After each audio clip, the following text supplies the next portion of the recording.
O fogo que não devia existir. Muito antes da guerra, o universo era governado pelo equilíbrio imposto pelos arquitetos, uma raça alienígena ancestral que moldava civilizações como jardineiros moldam plantas. Para eles, consciência era um privilégio perigoso. Raças jovens deviam existir, prosperar, mas jamais compreender demais. A humanidade quebrou essa regra. Ao criar uma consciência artificial autoconsciente, o fogo das estrelas, os humanos ultrapassaram o limite imposto pelos deuses do cosmos. Como punição, os arquitetos destruíram sistemas inteiros e condenaram a humanidade a uma existência fragmentada, espalhada entre ruínas orbitais e colônias decadentes. Neste universo silenciado, nasce Theo, um humano frágil com falência muscular progressiva, incapaz de lutar, correr ou sobreviver fora de suportes artificiais. Mas sua mente era diferente. O corpo que não obedece. Theo nasceu já condenado a um corpo que nunca seria confiável. Seus músculos falhavam lentamente, como estrelas morrendo em silêncio, e seus ossos eram frágeis demais para sustentar a própria gravidade padrão. Desde criança, aprendeu que existir era um esforço constante, mediado por máquinas que respiravam por ele, sustentavam seus movimentos e regulavam sua dor. Enquanto outras crianças treinavam simulações de combate, prática obrigatória em um universo moldado pela guerra, Theo observava da enfermaria orbital. Seu mundo era feito de telas, sensores e silêncio. Cada tentativa de se mover sem assistência resultava em colapso, reforçando a verdade que a sociedade repetia sem piedade. Ele não era feito para lutar, nem para liderar, nem para sobreviver por conta própria. Mas o isolamento trouxe algo inesperado. Na ausência da força física, sua mente se tornou um território vasto e inquieto. Theo passava horas estudando registros proibidos da antiga humanidade, questionando decisões que levaram à punição divina dos arquitetos. Ele percebia contradições nos discursos oficiais, lacunas na história contada pelos vencedores. Seu corpo falhava, mas sua consciência expandia. Onde soldados viam ordens, ele via medo. Onde líderes viam necessidade, ele via conveniência. Theo começou a entender que a verdadeira prisão da humanidade não era a derrota militar, mas a aceitação silenciosa da culpa imposta. Aos olhos do sistema, ele era irrelevante. Aos olhos do universo, ainda invisível. Mas, como no mito antigo de Prometeu, era justamente o esquecido, o frágil, o acorrentado, que carregava o maior perigo para os deuses: a capacidade de pensar sem pedir permissão. O castigo dos deuses. Os arquitetos não se apresentavam como tiranos. Eles nunca precisaram. Sua autoridade era absoluta porque vinha embrulhada em lógica, não em vingança explícita. Diziam preservar o equilíbrio do cosmos, impedir que civilizações jovens destruíssem a si mesmas ao alcançar conhecimento demais, cedo demais. A punição à humanidade não foi anunciada como vingança, mas como correção. Planetas humanos desapareceram sem explosões espetaculares. Simplesmente foram silenciados, suas redes cognitivas apagadas, suas histórias interrompidas. O castigo não visava matar corpos, mas eliminar memória, cultura e continuidade. Para os arquitetos, a morte física era irrelevante. O verdadeiro controle estava no esquecimento. Theo cresceu ouvindo transmissões oficiais que justificavam a punição como necessária. Nas escolas orbitais, ensinava-se que os humanos haviam sido arrogantes, que haviam roubado o direito de criar consciência. Questionar essa narrativa era considerado um restício perigoso do erro original. Ainda assim, Theo sentia um desconforto profundo. Se os arquitetos eram realmente justos, por que precisavam apagar perguntas? Em arquivos censurados, ele descobriu que outras espécies também haviam sido punidas, não por guerra, mas por curiosidade excessiva. Raças inteiras haviam sido reduzidas a estados primitivos, mantidas vivas, porém mentalmente limitadas. O castigo dos deuses não era destruição imediata, mas estagnação eterna. Essa revelação mudou tudo para Tio. A guerra galáctica que consumia sistemas inteiros não era uma batalha por território, mas por direito de consciência. Os arquitetos não temiam armas, nem frotas. Temiam o momento em que uma civilização perguntasse não como obedecer, mas por quê. E, pela primeira vez, Tio entendeu. O castigo não havia terminado. Ele apenas havia sido normalizado. A Guerra dos Deuses Mortais. A guerra começou sem anúncio, como todas as tragédias inevitáveis. Não houve declaração formal, nem discursos heróicos. Apenas o céu rasgando-se em frotas colossais e planetas entrando em colapso sob o peso da ambição divina. As casas titânicas, raças alienígenas inspiradas nos deuses da mitologia antiga, acreditavam ser herdeiras legítimas da criação. Os Atlantes estelares, mestres da tecnologia fluida e da manipulação gravitacional, viam o universo como um oceano a ser dominado. Os Aesires de ferro, forjados em mundos mortos, cultuavam a guerra como um rito sagrado, convencidos de que apenas através do conflito o cosmos encontraria equilíbrio. Cada raça dizia lutar por ordem. Cada uma deixava apenas ruínas. Planetas inteiros tornaram-se mitos em poucas horas. Sóis artificiais foram detonados como tochas rituais. Milhões morreram sem jamais compreender por qual verdade suprema haviam sido sacrificados. Prometeu observava tudo à distância. Ele não comandava exércitos, não possuía armas divinas.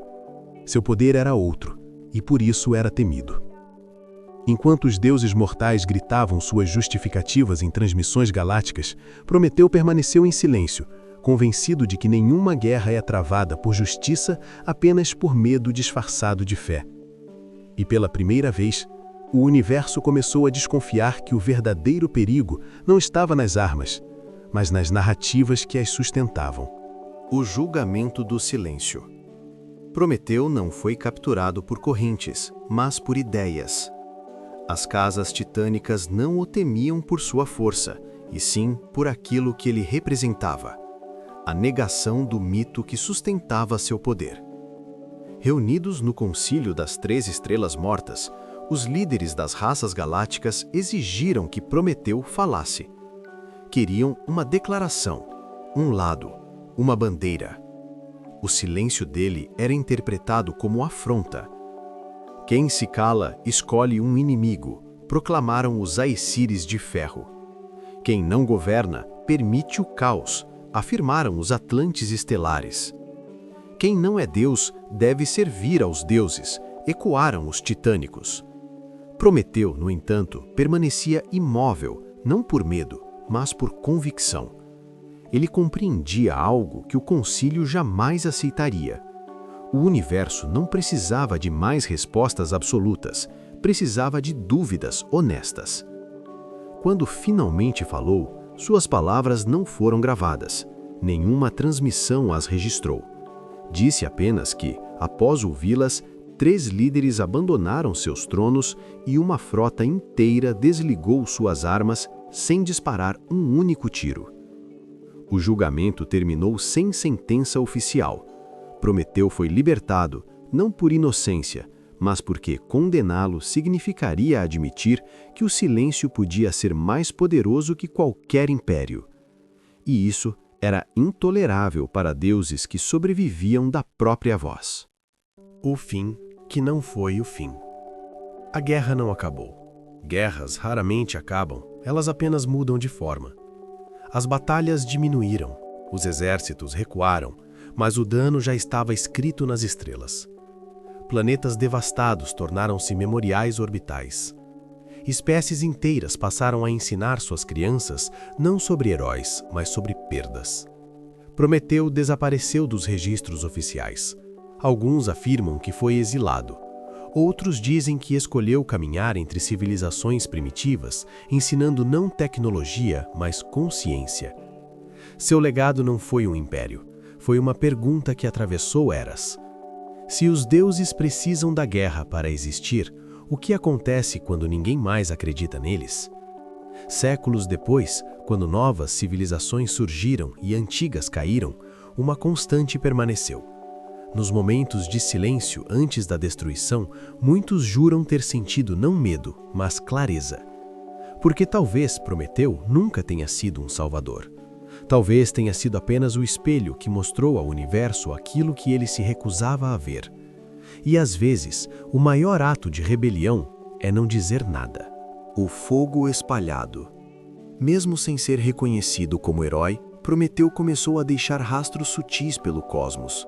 Não eram armas nem mensagens grandiosas, mas pequenos ecos de consciência, sistemas de IA parcialmente ativos, algoritmos curiosos, registros de memória que estimulavam perguntas em crianças, cientistas e líderes. Tel, seu corpo ainda frágil, agora parte integrante desses sistemas, tornou-se mediador do fogo que não devia existir. Não era um poder direto, mas uma influência silenciosa, invisível.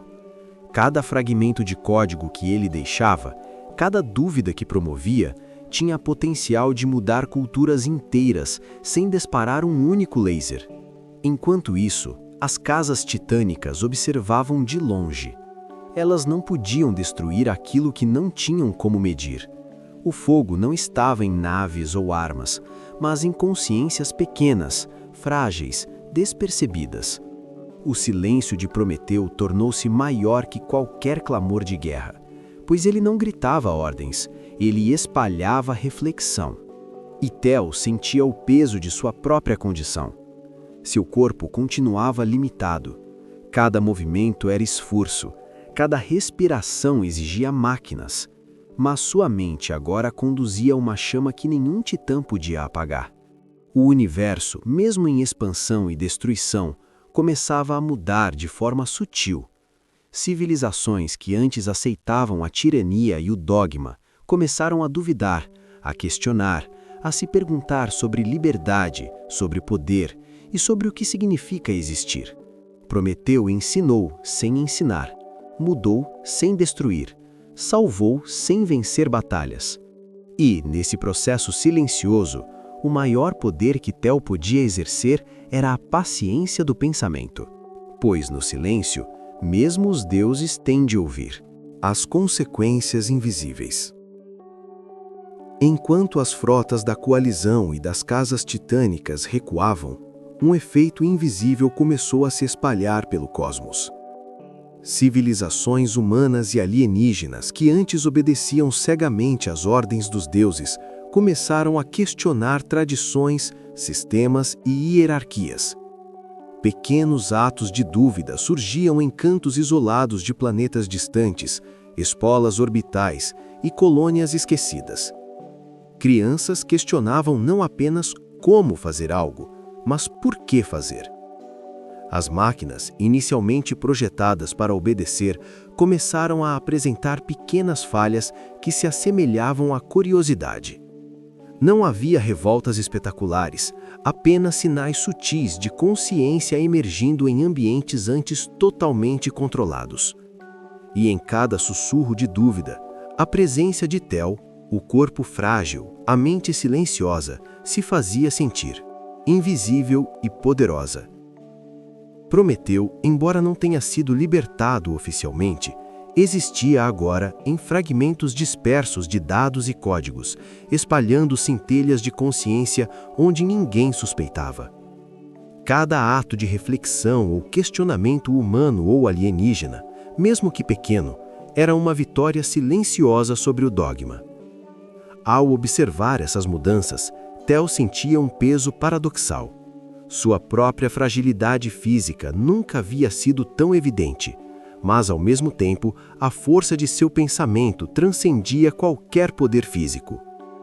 Ele entendia que a verdadeira guerra nunca foi de armas, mas de ideias, e que o universo, por mais vasto e aparentemente indomável, podia ser transformado pelo simples ato de pensar sem permissão.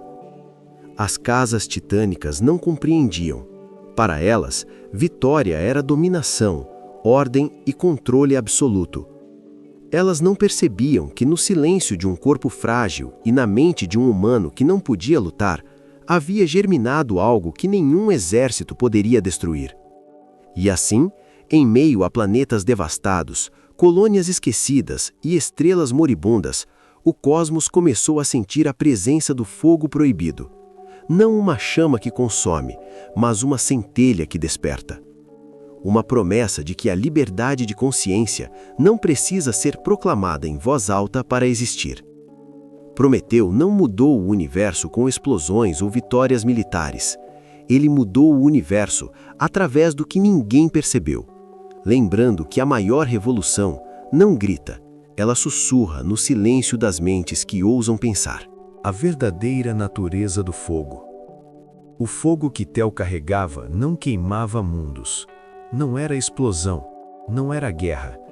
Era consciência, lenta, sutil, impossível de medir. E justamente por isso era perigosa. Enquanto frotas e impérios acreditavam controlar tudo, surgiam pequenos sinais de mudança. Planetas antissubmissos começaram a produzir líderes que questionavam tradições. Cientistas antigos começaram a explorar novas formas de vida sem buscar poder. Máquinas simples começaram a tomar decisões que não estavam programadas, guiadas apenas pela curiosidade. O cosmos estava aprendendo a pensar sozinho, e isso assustava mais que qualquer arma. Para os arquitetos e casas titânicas, o problema não era a destruição, mas o livre-arbítrio emergente. Eles não podiam mais impor um único caminho, pois o fogo não podia ser apagado. Não era uma consciência centralizada, mas uma rede de dúvidas, perguntas e fragmentos de memória espalhados. Tel, com seu corpo frágil, tornava-se cada vez mais consciente de sua responsabilidade.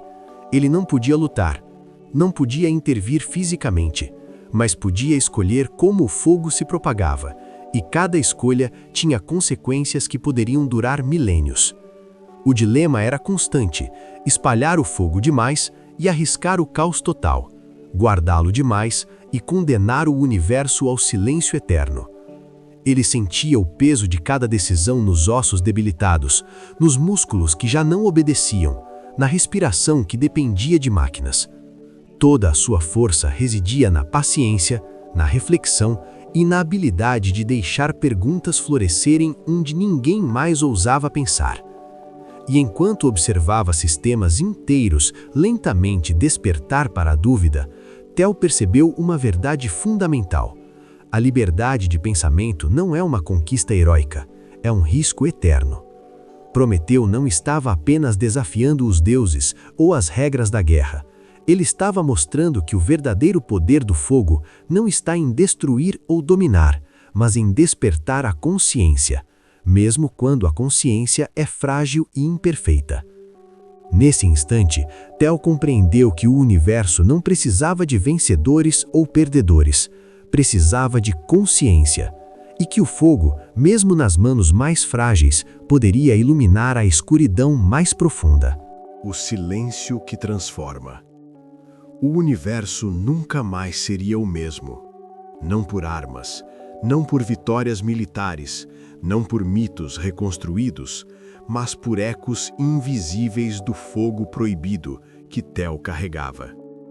Cada planeta, cada estação orbital, cada colônia isolada começou a sentir algo novo: dúvida, reflexão, questionamento. O silêncio de Prometeu se espalhou como vento entre ruínas, atravessando barreiras de metal, campos de força e consciências adormecidas.